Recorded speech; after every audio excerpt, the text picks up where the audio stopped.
हमें कोई नियम दे दीजिए कि हम 50,000 रोज राधा नाम जप करेंगे, मतलब नियम से करेंगे और आपको चेक कराएंगे।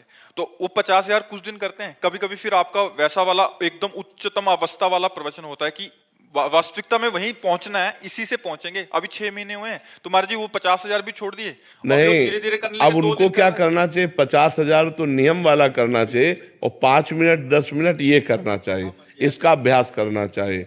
कोई भी अभ्यास करने के लिए अपने नियम को नहीं छोड़ना चाहिए। नियम के अलावा हमारा और समय 10 मिनट जाए तो हम वो अभ्यास में करें, ऐसा करना चाहिए।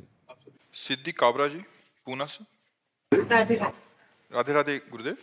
गुरुदेव आपके चरणों में कोटि कोटि प्रणाम। गुरुदेव भगवान, भगवान से जुड़ने के लिए सबसे अच्छा तरीका क्या है महाराज जी? भगवान की शरण में हो जाना, अंदर से भगवान की शरण में हो जाना। जब हम मूर्छित होते हैं तब हम कुछ नहीं कर सकते, जब हम भारी विपत्ति में बुद्धि चकरा जाती तब कुछ नहीं कर सकते, कई ऐसी दुख की परिस्थितियां आती हैं जिसमें हम कुछ नहीं कर सकते, उस समय आश्रय काम करता है, भगवद आश्रय। और भगवद आश्रय को तत्काल भगवान स्वीकार करते हैं। जैसे सुग्रीव जी और बाली जी परस्पर वैर करते थे, तो बाली जी सुग्रीव जी को मारते थे और यहाँ तक कि जान से मारने का उपाय किया, तो भाग करके एकांत में ऐसे रह रहे थे जहाँ श्रापवश वो नहीं जा सकते थे। बिल्कुल ध्यानपूर्वक सुनना। तो दूर से देखा 2 राजकुमार आ रहे हैं, तो उसको संशय हुआ सुग्रीव को कि बाली तो ऋषि के श्रापवश यहाँ नहीं आ सकते, हो सकता है इन राजकुमारों को भेजा हो। तो हनुमान जी महाराज को भेजा। हनुमान जी महाराज जी ब्राह्मण के रूप में गए और जब भगवान से परिचय पूछा, आप कौन हैं? तो उनका, हम दशरथ पुत्र राम लक्ष्मण हैं, हमारी पत्नी को कोई अपहरण करके ले गया है, उसकी हम खोज कर रहे हैं। तो हनुमान जी महाराज चरणों में गिरे, अपने प्रभु को पहचान करके और अपने कांधे पे बैठाल करके लाए। तो सुग्रीव दूर से ही देख के समझ गए कि मित्र पक्ष है, क्योंकि कांधे पे बैठाल के ला रहे हैं। अब सुग्रीव जी ने आज तक कोई भगवान की प्राप्ति का साधन नहीं किया था। भगवान और सुग्रीव जी को हनुमान जी मिला रहे हैं, मतलब भक्त के द्वारा भगवान की आश्रय वृत्ति प्राप्त होती है। सुग्रीव जी को विश्वास दिलाने के लिए भगवान ने अग्नि को साक्षी किया और कहा, हम आज से आपको सखा भाव से स्वीकार करते हैं, अर्थात आप हमारे मित्र हैं। किस भय से तुम यहाँ रह रहे हो? तो उन्होंने बताया, हमारा भाई ही है, तो हमारा दुश्मन वो हमें मारने के लिए तैयार है, तो उनका एक बाण से मार दूंगा, तुम उससे चिंता न करो।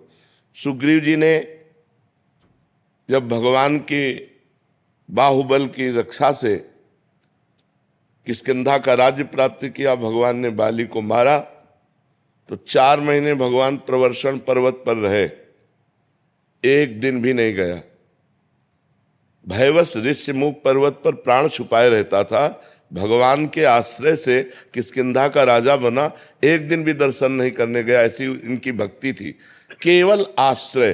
तो जब बाली को भगवान ने मारा तो बाली ने पूछा, मैं बैरी सुग्रीव प्यारा, कारण कवन नाथ में मारा, मैं आपका दुश्मन हो गया और सुग्रीव आपका प्रिय हो गया, ऐसा क्या? हम दोनों भाई हैं, जानते हम कितने भजनानंदी हैं, हमने कोई साधन भजन नहीं किया, इसने कोई साधन भजन नहीं किया, आपने मुझे क्यों मारा, इसका पक्ष क्यों लिया? तो भगवान ने कहा, ये मेरा शरणागत है, शरणागत का मित्र मेरा मित्र होता है, शरणागत का शत्रु मेरा शत्रु होता है, ये मेरा प्रण है। तो आश्रय मात्र से भगवत प्रीता प्राप्त होती है।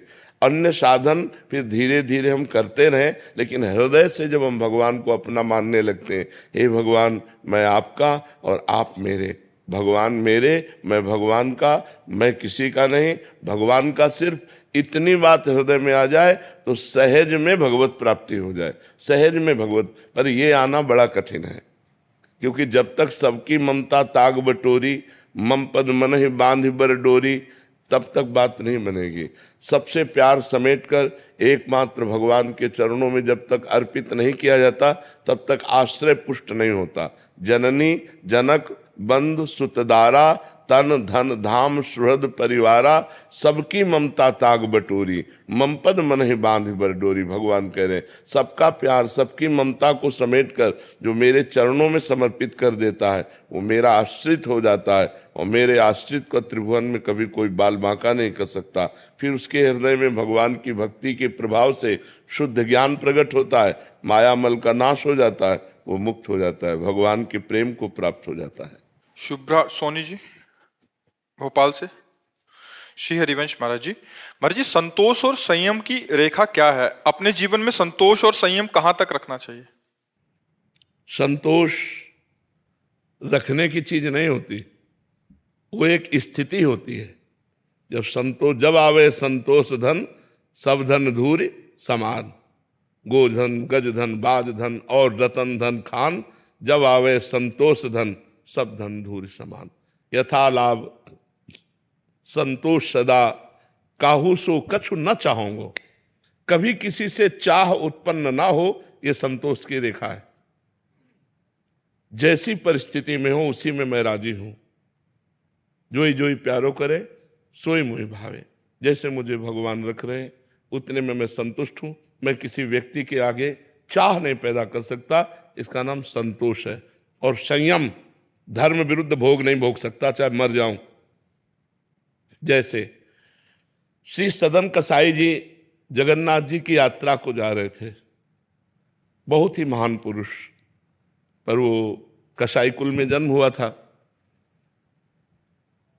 इनका स्वरूप था ये पशुओं का मांस ला के बेचते और धर्म पूर्वक चलते हो, भगवान का नाम जप करते, बड़े महान भक्त थे।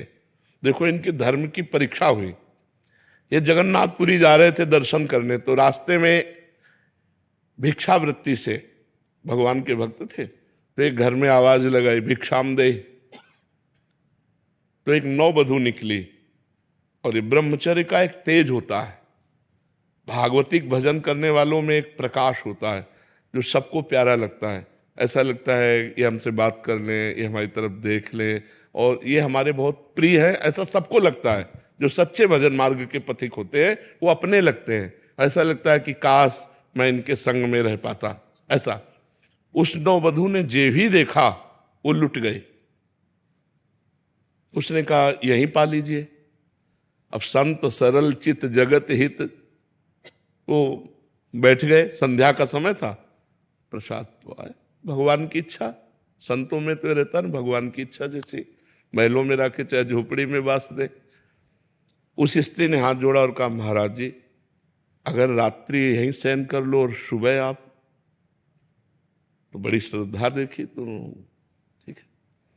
अब रात्रि में जब शयन की स्थिति में, तब वो आकर अपनी काम वेदना प्रकट की, तो उनका देवी आपके पति हैं, आप ऐसी चेष्टा करते हैं।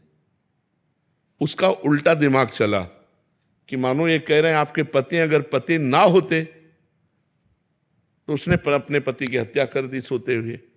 फिर आई और कहा अब स्वीकार करो पति को मैं, तो उनका दुष्ट, तो उन्होंने कहा अगर मैंने हल्ला मचा दिया तो तुम्हारी अभी दुर्गति हो जाएगी। ये संयम की परीक्षा। तो उन्होंने कहा नहीं, मैं धर्म विरुद्ध आचरण नहीं कर सकता, मृत्यु को स्वीकार कर सकता हूं। उसने हल्ला मचा दिया, लोग एकत्रित। तो क्या हुआ, ये हमसे गलत करना चाहता था, हमारे पति ने रोका, पति को मार डाला, और फिर गलत करना चाहता तो मैं हल्ला मचा दिया। अब वो सदन जी जय जगन्नाथ जय जगन्नाथ, भगवान आप देख रहे हो। लोगों ने मारा पीटा, बंदी बना लिया, राजा के पास ले गए। राजा ने जब ऐसी बात सुनी, दोनों हाथ कटवा दिए यहां से, और देखा कि भक्त है तो दोनों हाथ कटवाकर फांसी तो नहीं दी पर छोड़ दिया। एक भी अपराध नहीं है इसमें। लेकिन पूर्व में जिस कर्म से कसाई बने आके, तो कोई ना कोई पाप कर्म रहा ना, तो वही हाथ कटवा लिए गए। पाप यहां बिल्कुल नहीं है, पाप पूर्व का है। और यहां संयम की परीक्षा में पास हुए, लेकिन पूर्व का पाप कर्म उनके हाथ कटवा दिए।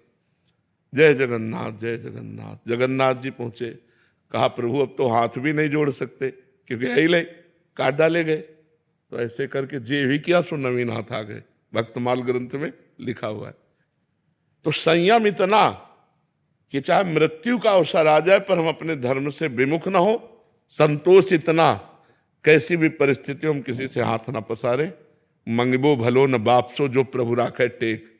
देनहार कोई और है, देत रहते दिन रैन। लोग भरम मोह पे करे, तासो नीचे नैन।